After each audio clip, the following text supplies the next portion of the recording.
우리가 올해 지금 우리를 회복시켜서라고 하는 표어를 가지고 함께 말씀을 나눕니다. 오늘 제 세 번째 주제인 다음 세대의 회복에 관한 말씀을 좀 함께 나누기를 원합니다. 일반적으로 이 세대라는 말은 좀 다양한 의미로 쓰입니다. 생물학적으로 보면 내가 태어나서 죽을 때까지를 세대라 이렇게 표현하기도 하고, 또 사회학적으로 보면 한 사람이 태어나서 여성을 중심으로 세대를 구별하면 한 사람이 여인이 태어나서 그 사람이 출생할 때까지의 기간을 한 세대다 이렇게 말합니다. 그래서 우리가 보통 다음 세대 또 세대를 말할 때는 이 사회적인 개념을 가지고 이 세대를 많이 표현합니다. 그래서 보통 한 세대를 짧게는 25년, 길게는 30년. 왜냐하면 요즘에 우리 사회도 결혼이 좀 늦어지다 보니까 출생하는 시기가 점점 늦어지죠. 그러다 보니까 사회학적으로 보면 한 30세 정도를 30년 정도를 보통 한 세대로 이렇게 이해할 수 있습니다. 그러니까 한 30년 단위로 세대가 이렇게 흘러가게 되어지는데, 세대라고 하는 것은 그냥 나이로 어떤 사회학적인 위치에서만 아니라 그 세대에는 여러 가지 같은 동일한 시대를 살아가고 있으니 한 30년, 40년 단위로 비슷한 문화적인 체험, 비슷한 가치관, 비슷한 어떤 사회적인 현상들을 경험하게 되죠. 아마 여러분도 많이 들어봤을 것입니다. 우리가 전후 세대, 베이비붐 세대 이렇게 해서 고대 전쟁을 경험했던 또 그 이후의 세대들, 그래서 그 이후 세대들을 우리가 이제 영어로 사용하죠. X세대, Y세대, 요즘 G세대, 또 MZ세대 이렇게 영어적인 표현을 통해서 많이 표현하고 있습니다. 이것은 그 시대의 사람들, 그 세대가 어떤 특징들을 가지고 있는가, 그 세대의 사람들은 어떠한 사회적인 영향력 속에서 어떤 가치를 추구하는가, 그래서 그 세대가 가진 독특한 특징들이 존재하고 있지요. 오늘 우리가 이 세대에 대해서 이해할 때 세대라고 하는 것은 그냥 낳고 죽고 또 낳고 죽고 이것이 반복되는 것이 아니라 세대마다의 특징들이 있고, 그래서 그 특징들 속에 좋은 것도 있지만 우리는 바르게 잡아야 되고 또 바르게 세워야 되는 책임이, 오늘 우리가 앞으로 살펴보겠지만 이전 세대가 다음 세대를 바르게 세워가지 아니하면 다음 세대는 무너지게 되는 거고 잘못될 수밖에 없는 거죠. 이것을 큰 틀에서 바라보면 역사 속에서 어떤 역할을 잘 감당하느냐에 따라 그 다음 세대들이 바르게 서갈 수 있고, 그러한 역할과 책임이 우리 기성세대, 앞선 세대에게 주어져 있다라고 하는 거죠. 우리가 교회에서 다음 세대들을 많이 강조하죠. 다음 세대만 중요해서 다음 세대를 살리자, 다음 세대를 회복하자 이렇게 말씀하는 게 아니에요. 그것을 감당해야 할 지금의 세대가 얼마나 중요한 사명이 지금 우리에게 있는가를 우리가 알아야 되고, 그래서 우리를 통해서 다음 세대가 서가는 비전들을 우리가 함께 공유해야 되고, 그렇지 않으면 나만 잘 먹고 잘 살고자 하는 사람이 어디 있겠습니까? 여러분의 가정에서 나만 잘 먹고 잘 살고 내 자식들은 니들이 알아서 하라 이렇게 살아가는 사람이 어디 있습니까? 내가 못 먹어도, 내가 힘들어도 자녀들을 더 잘 되게 하는 것이 부모의 마음이라면 우리 교회에서, 우리 사회에서 다음 세대에 대한 그러한 헌신과 준비와 역할을 잘할 때 우리의 미래는 밝아지게 될 줄로 믿습니다. 그런 의미에서 우리는 다음 세대를 향한 비전을 품어야 되고 우리의 역할과 사명을 감당해야 됩니다. 그럴 때 우리 다음 세대는 분명히 살아나게 될 줄로 믿습니다. 서가게 될 줄로 믿습니다. 한번 옆에 분하고 한번 다시 봅시다. 다음 세대를 회복시키는 일에 비전과 헌신을 가지십시다. 여러분 앞으로 기도할 때 여러분 꼭 다음 세대를 위해서 기도하십시오. 우리나라가 사회적으로 보면 인구가 소멸된다, 결혼도 않고 자녀도 안 낳고, 그래서 다음 세대가 비전이 없다. 교회 안에서도 젊은이들이 사라지고 교회 학교가 무너지고, 그래서 다음 세대가 비전이 참 암울하다, 이런 평가들과 보고들이 많을 때에 사회적으로 그러하기 때문에 다음 세대가 무너져가는 현실 앞에서 우리는 이런 비전을 잃어버려서는 안 될 줄로 믿습니다. 여러분 함께 기도하면서 다음 세대를 살리는 역사를 우리가 함께 이뤄가기를 주님의 이름으로 축원합니다. 우리 총회적으로도 교회적으로도 모든 교단을 막론하고 지금 모든 교단들이 다음 세대를 살리고자 하는 그런 기도, 그런 열정, 또 그런 여러 가지를 좀 늦었지만 지금 준비하고 그런 일을 위해서 애쓰고 있어요. 우리 모두가 이런 일에 마음을 같이 해서 우리 나만이 아니라 우리 교회가, 이 땅의 교회들이 다음 세대가 서가는, 이 나라의 다음 세대가 바르게 서가는 역할을 우리 모두가 감당함으로 귀한 역사를 이뤄가는 우리 모두 되기를 주님의 이름으로 축원합니다. 오늘 말씀에 보면 이 사사기 시대에 여호수아 시대를 지나고 그 다음 세대들로 이제 이어가는 성경의 어떤 역사의 전환점들을 맞이하게 됩니다. 여호수아를 중심으로 하는 가나안 땅을 정복하고 가나안 백성들과의 족속들과의 수많은 전쟁들을 통해서 이스라엘 약속의 땅을 이스라엘 백성들이 차지하고 정복하고 분배하는 일들이 이제 거의 마무리되어져 갈 즈음에 이 여호수아가 이제 죽음을 맞이하게 되죠. 110세의 나이로 죽음을 맞이합니다. 그리고 그 시대가 저물어 가고 오늘 말씀이면 그 다음 세대를 다른 세대가 나타나게 되죠. 물론 다른 세대라는 원문에 보면 완전히 이전과 다른 어떤 독특한 세대라는 표현도 우리가 해석할 수 있지만 그 이후의 세대라는 말로도 번역할 수 있어요. 그러니까 어쨌든 여호수아의 죽음으로 인한 한 세대가 마무리되어지고 이제 새로운 세대가 시작이 되었다라는 거죠. 그런데 여기에서 표현이 다른 세대, 이전과 뭔가 다르다라고 하는 것이 나쁜 것만은 아니죠. 이전과 더 좋은 모습으로 달라진다면 그 다른 세대는 좋아질 수 있는데, 그런데 오늘 말씀에 보면 그 세대와 다른 세대의 차이점을 분명하게 오늘 말씀에서 기록해 주고 있어요. 무엇이 달랐는가? 그 다른 점이 무엇이었는가?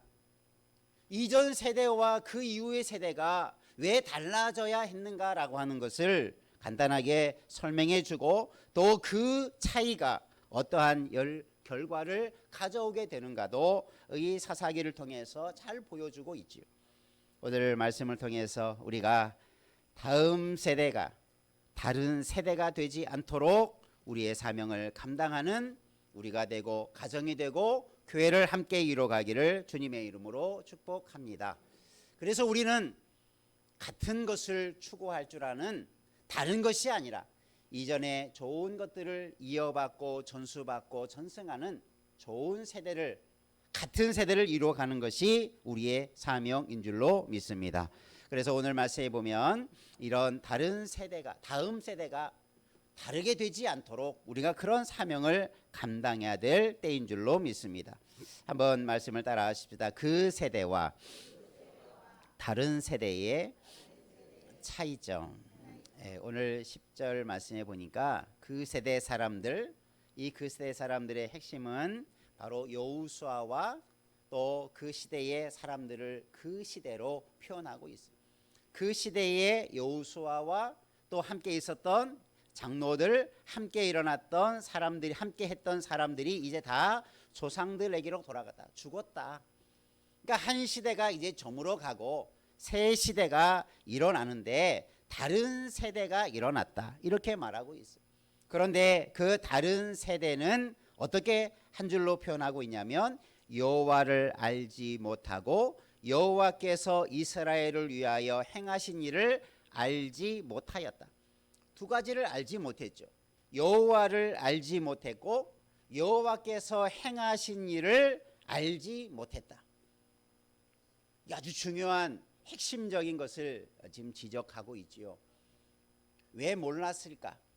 왜 알지 못했을까? 왜 무지했을까? 그 차이가 이전 세대와 다른 세대가 만들어져 가고, 그리고 사사 시대는 이전 시대와 다른 개인 영적인 침체와 암흑과 비참함에 빠져들어가는 가장 중요한 원인이 되었다. 그래서 이 사사기의 핵심이 여기에 있어요. 그래서 하나님을 알지 못하고 하나님의 행하신 것을 알지 못하니 사사기의 중요한 포인트가 있죠. 자기 소견대로 자기 맘대로 살아가는 삶의 세대가 사사시대가 되었다라고 하는 거죠. 여러분, 오늘 우리가 이런 역사적인 이스라엘의 한 세대를 통해서 볼 때에 우리는 그런 다른 세대를 만들어 가서는 안 될 때인 줄로 믿습니다.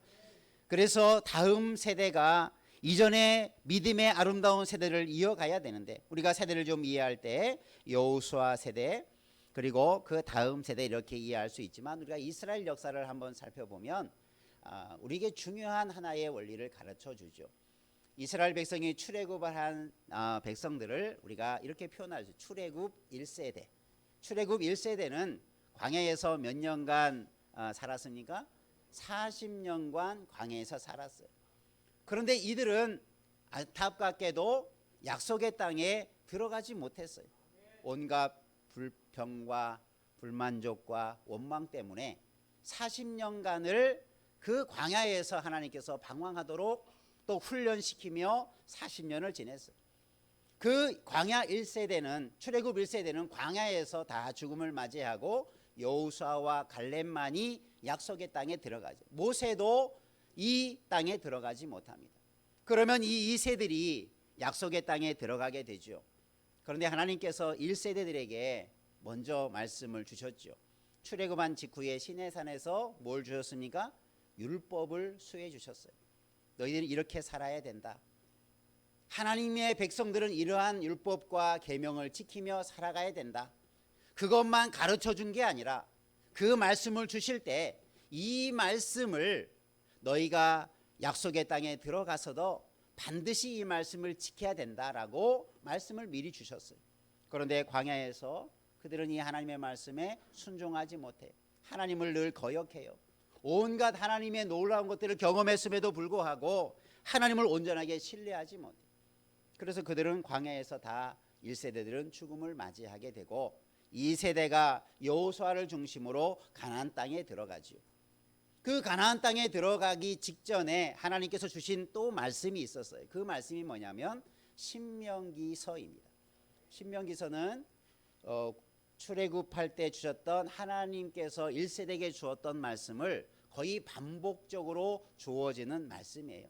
다른 말씀이 아니고 1세대에게 주었던 말씀을 2세대들에게 다시 한번 주시면서 너희 조상들을 보라. 이 내게 준 말씀을 지키지 아니함으로 광야에서 다 죽어가지 않았느냐.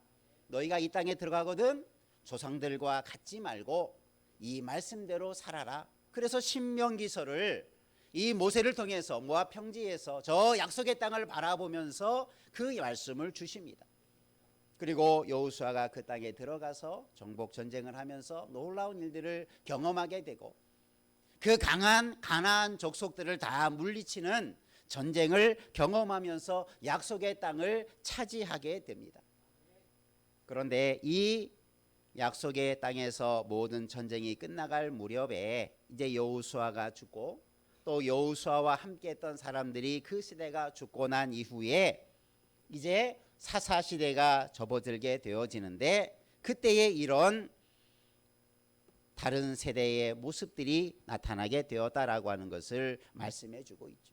그러니까 하나님은 우리에게 처음부터 이스라엘 백성들을 출애굽할 때부터 하나님의 백성이 살아가야 할 가장 기본적인 삶의 모습을 가르쳐 주었어요.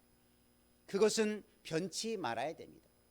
출애굽의 세대나 가나안의 세대나 또 사사시대나 똑같은 삶의 방식을 가지고 살아가야 되는 것, 이것이 하나님의 백성의 삶의 방식이 되는 거죠. 여러분, 오늘 우리는 그 삶을 잃어버리지 않기를 바랍니다. 내가 그 신앙을 지켜야 되고 그 신앙이 나의 가정에서 본다면, 개인적으로 본다면 내 신앙이 자녀들에게 동일하게 계승이 되고 전달돼서 같은 신앙, 같은 믿음을 가지고 가정이, 나라가 서가는 것, 하나님이 원하시는 삶의 방식인 줄로 믿으시기를 바랍니다. 그래서 우리는 그런 삶을 지켜가야 돼요. 내 신앙만 지키는 것으로 만족하지 말고 그 신앙이 나의 가정에서 자손 대대로 이어져 가도록 여러분 그런 가정을 이루어가기를 주님의 이름으로 축원합니다.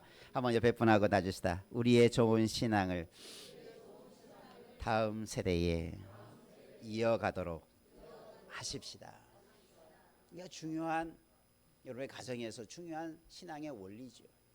나만 잘 믿지 말고 나만 잘 믿는 것으로 만족하지 말고 여러분 우리 세대가 다음 세대가 정말 하나님을 잘 섬기는 하나님이 원하시는 또 우리가 추구해왔던 그 아름다운 신앙을 이어받을 수 있도록 다른 세대가 되지 않도록 우리가 사명을 잘 감당하기를 주님의 이름으로 축원합니다.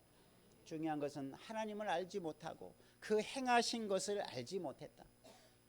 여러분 하나님을 모르는 것이 그 다음에 설명되지만 얼마나 무서운 결과를 초래하게 되는지 하나님의 행하신 일들을 기억지 못하는 것이 무지한 것이 얼마나 그들의 삶에 비참함에 빠져가게 하는지를 오늘 말씀 다 읽지 않았지만 오늘 11절 이하에 보면 그 다른 세대가 가지고 있는 영적인 비참함을 분명하게 소개해 주고 있어요. 모르는 게 무지한 것으로 그냥 모른다고 끝나는 게 아니라 그 무지함의 결과가 하나님을 알지 못하는 결과가 얼마나 자녀들에게 그 다음 세대들에게 큰 악이 되었는가를 설명해 주고 있습니다. 그래서 한번 따라서 다른 세대의 영적 침체. 그래서 하나님을 모르는 것, 하나님이 행하신 것을 모르는 것. 아마 모세 시대나 여호수아 시대의 그 광야 10세대 또 가나안 세대를 사람들을 보면 어떤 시대보다 정말 하나님의 능력을 많이 경험한 사람들이었죠. 출애굽 1세대들은 바로에게 있을 때부터 애굽에 있을 때부터 10가지 재앙을 경험하기 시작하지요. 광야에서 만나와 메추라기와 물이 나는 온갖 하나님의 신비한 경험들을 너무나 많이 했죠. 잊을래야 잊을 수 없는 경험들이 한두 가지가 아니었죠.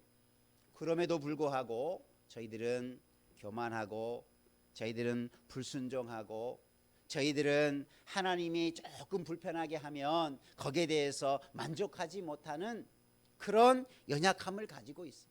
하나님을 알면서도 하나님을 경험했음에도 불구하고 그렇게 넘어지고 연약했는데 하나님을 알지 못한다면 그런 하나님의 행하신 일들을 경험치도 못한다면 그들의 신앙이 어떻게 되겠습니까?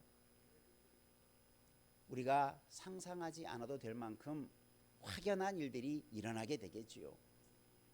눈에 보는 것조차도 지키지 못하는데 하나님을 수없이 경험했음에도 불구하고 하나님을 향한 신실한 믿음을 지켜가기가 그렇게 힘들었는데 하나님도 모르고 살아간다면 하나님이 행하신 일조차 자기의 삶 속에 경험하지 못하고 알지 못한다면 그 인생이 어떻게 되겠습니까? 불보듯 뻔한 것이죠. 여러분 우리들의 삶이 우리들의 자녀가 우리들의 다음 세대가 하나님 모르고 살아가는 세대가 되지 않도록 기도할 때인 줄로 믿습니다. 이렇게 살아라 저렇게 살아가 아니라 우리는 분명하게 그렇게 기도해야 돼요. 우리 다음 세대 아이들은 우리 다음 세대들은 하나님을 아는 자가 되게 해주십시오. 그것이 살리는 길입니다. 그러면 하나님을 모르는 그 세대에 대해서 오늘 말씀을 읽지 않았지만 11절 이하에 보면 크게 4가지로 그 비참함과 영적인 침체를 분명하게 말씀해 주고 있어요. 11절에 보면 첫 번째로 이들이 이스라엘 자손이 다음 세대를 말합니다. 여호와의 목전에 악을 행하며 바알들을 섬겼다. 그들에게 나타나는 비참함이 하나님을 알지 못함이 어떻게 드러납니까? 하나님이 그 행위들을 어떻게 보셨냐면 악을 행하는 것으로 보았어요. 그 행위가 바알을 섬겼다. 하나님을 섬기는 자가 아니라 바알 우상을 섬기는 악을 행하게 되고 말았다. 하나님을 모르니 무엇을 섬긴다는 겁니까? 이방 신들, 가나안의 족속들이 섬겼던 신들을 내가 하나님으로 섬긴다는 거예요. 얼마나 무서운 이야기입니까? 여러분, 하나님을 잃어버리면, 하나님을 알지 못하고 믿지 못하면 그냥 모르고 끝나는 게 아니라 다른 것을 하나님인 줄 알고 섬기는 거예요. 우상을 섬기는 것에 빠져가는 거예요. 여러분, 우리 자녀들에게, 다음 세대들에게 꼭 하나님을 믿을 수 있도록, 알아갈 수 있도록 전해야 할 이유가 여기에 있습니다. 그렇지 못하면 이런 비참함에 빠져가는 거예요. 다른 데 있지 않습니다. 하나님을 아느냐 모르느냐, 하나님을 바르게 알고 믿고 따르느냐 그렇지 못하느냐가 그들의 인생을 결정하게 되는 차이가 되는 거예요. 자그마한 차이 같지만 하나님을 아느냐 모르느냐는 큰 차이를 가져다 주는 거예요. 세상적인 지식 많아도 하나님을 모르면 그 지식이 자기를 살리는 게 아니에요. 아무리 세상에서 잘나고 성공하고 공부 잘하고 많은 지식과 학식을 가졌어도 하나님을 모르면 그 무지함 때문에 죽게 되는 거예요. 여러분, 이런 하나님의 말씀 앞에 우리가 겸허하게 우리가 하나님을 알아갈 뿐더러 다음 세대가 하나님을 알아가도록 하나님을 전하는 자 되기를 주의 이름으로 축원합니다. 두 번째 영적인 비참함이 뭐냐? 애굽 땅에서 인도해 내신 열조의 하나님 여호와를 12절에 보면 버렸다. 하나님을 알지 못하는 것에서 나아가서 하나님을 이제는 버려버렸어요. 우리가 뭘 버립니까? 쓸모없는 걸 버리죠. 여러분, 쓰레기 많이 나오잖아요. 왜 쓰레기가 됩니까? 내게 더 이상 필요 없으니까 버리는 거예요. 여러분, 다음 세대가, 다른 세대가 될 이유가 뭡니까? 하나님을 알지 못하고 바알을 섬기니까 하나님의 존재를 어떻게 생각하는 거예요? 이런 표현이 참 하나님 앞에 쓰기 그렇지만 하나님을 쓰레기로 여긴 거예요. 자기의 신앙을 쓰레기처럼 여기니까 버려버리는 거죠. 여러분, 우리는 자녀들이 하나님을 정말 존귀하게 여길 줄 아는 그 믿음을 여러분 심어주기를 주의 이름으로 축원합니다. 하나님의 백성이 하나님을 버린 것이 얼마나 비참한 결과를 가져오게 될 것인가는 이제 분명하게 드러나는 거죠. 왜 이스라엘이 이 사사시대에 수많은 이 가나안 족속들로부터 고통을 받아야 되고 지배를 당해야 되고 부르짖는 일이 계속 반복되어지는 이 암흑의 시대가 돌아오게 됩니까? 하나님을 버린 결과라는 거죠. 이것은 새로운 것이 아니었어요. 이미 하나님께서 출애굽할 때 또 신명기서에서 하나님의 말씀을 내 마음에 새기라, 하나님의 말씀을 잘 듣고 기억하라, 나를 잘 섬기라, 나를 사랑하라, 얼마나 많은 말씀을 주셨고 그렇게 살도록 가르쳐 주셨습니까? 그것을 다 잃어버리니 그들이 하나님을 버리는 악한 길에 빠져가게 되었다. 세 번째로 또 어떤 것을 말합니까? 하나님께서 진노하사 그들을 노력하는 자의 손에 붙이셨다. 이 다음 세대들을 하나님께서 가나안 족속들에게 넘겨줘 버렸다는 거예요. 이전 세대는 어떻습니까?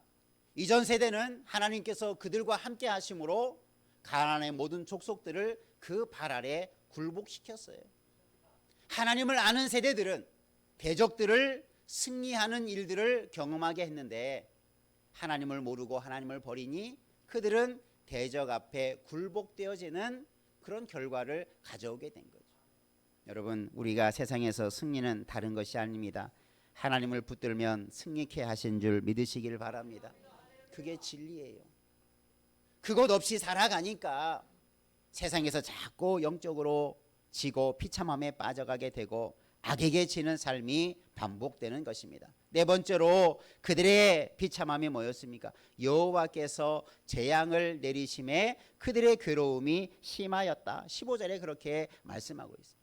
그들에게 하나님은 그들이 어디로 가든지 재앙을 내리셨다. 여러분, 하나님의 말씀에 그들이 어디로 가든지 내가 너와 함께하며 복을 주겠다라고 하는 것이 하나님이 약속의 백성을 향한 아주 중요한 복에 관한 선언이었죠. 내가 어디로 가든지 내가 함께 하겠다. 그래서 복의 삶을 살게 하겠다. 이것이 하나님의 약속이었는데 그것을 잃어버리게 된 이유가 바로 하나님을 잃어버린 이유였다는 사실이죠. 여러분, 하나님을 알면 재앙이 아니라 복이 임하게 될 줄로 믿습니다. 하나님을 잃어버리면 복이 아니라 재앙이 임한다. 그 재앙이 세상적인 것으로만 이해하지 마십시오. 하나님을 모르는 것은 가장 무서운 악에 빠져가는 거예요. 심판에 빠져가는 거예요. 여러분, 그래서 우리가 하나님을 알고 하나님을 힘써 아는 자 되기를 주의 이름으로 축복합니다. 그것을 우리만이 아니라 다음 세대들에게 그런 분명한 신앙들을 심어져 가고 그런 삶을 살아가도록 우리는 이끌어가야 될 때인 줄로 믿습니다. 한번 마지막 따라합시다. 지금 세대의 책임과 사명. 그래서 우리에게는 책임과 사명이 있다는 거죠.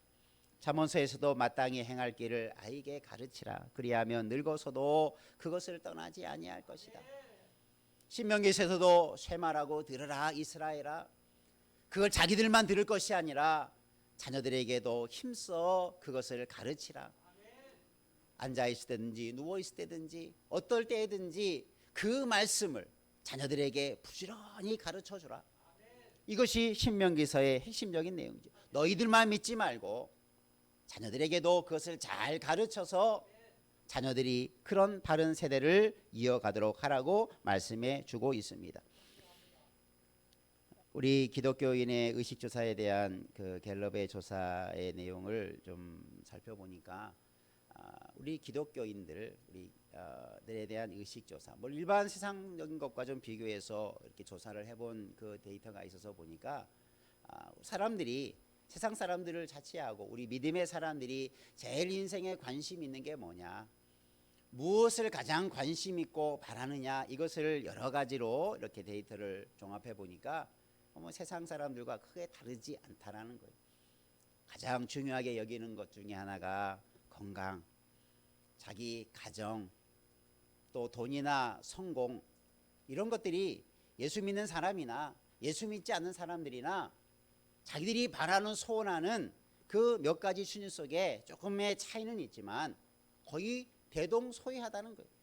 예수 믿는 사람이나 예수 믿지 않는 사람이나 바라는 것, 관심의 제1순위가 먹고 사는 것, 자녀들이 성공하는 것, 건강하게 행복하게 살아가는 것, 그 범주를 뛰어넘지 못한다는 거예요. 그리고 신앙에 대한 관심, 믿음에 대한 관심은 100에 5 정도밖에 되지 않는다는 거예요. 5%가 채 되지 않는다는 거예요. 여러분은 그러하지 않기를 바랍니다. 내 100%가 다 아니라 할지라도 여러분 우리의 신앙의 최고의 우선순위를 삼아야 되겠지요. 세상 살아갈 때 그것을 잃어버리지 않도록 우리는 몸부림치며 살아가야 되고 가르쳐야 되지 않겠습니까? 그래야 다음 세대가 살아가지 않겠습니까? 오늘 이 말씀은 우리에게 주어지는 다음 세대들을 향한 경고의 말씀과도 같아요. 야, 니들 잘 믿어라, 이게 아니라 내가 바르게 가르쳐주지 않으면, 내가 그 신앙을 넘겨주지 않으면 내 다음 세대는 이러한 비참함에 빠져갈 수밖에 없다라는 것을 경고해주는 말씀이고, 실제적으로 사사기 시대는 그런 일이 벌어지는 암흑의 긴 시대가 시작되지 않습니까? 오늘 우리 모가 깨어서 다음 세대를 살리는 일이, 왜 우리가 다음 세대를 살려야 되는지 경각심을 가지고 이 말씀을 바르게 가르쳐서 다음 세대를 세워가는 은혜가 있기를 주님의 이름으로 축원합니다. 그래서 우리는 그 신앙을 어떻게든지 전해줘야 돼요. 우리 가정 안에서, 우리 사회 속에서 교회가 이런 사명을 감당함으로 다음 세대를 살리는, 국가적으로 보면 아이를 많이 낳자, 아이를 낳기 위해서 또 여러 가지 지원을 하고 돈을 주고 그런 방식으로 다음 세대가 살 수가 없어요. 돈으로 아이들을 낳고 돈으로 아이를 살린다고 그 아이가 바르게 설 수 있겠습니까? 믿음을 심어주는 가장 가치 있는 믿음으로 다음 세대를 살리는 일에, 그래서 교회가 앞장서야 될 때인 줄로 믿습니다. 우리 모두가 이런 일에 관심을 가지고 사명을 가지고 우리가 기도하며 우리의 다음 세대를 살리는 일에 우리가 우리 가정에서부터, 가정의 교육으로부터, 교회 교육으로부터 이런 역사가 이루어지는 일을 우리가 함께 이루어가기를 주님의 이름으로 축복합니다. 기도하겠습니다. 살아계신 아버지 하나님, 우리에게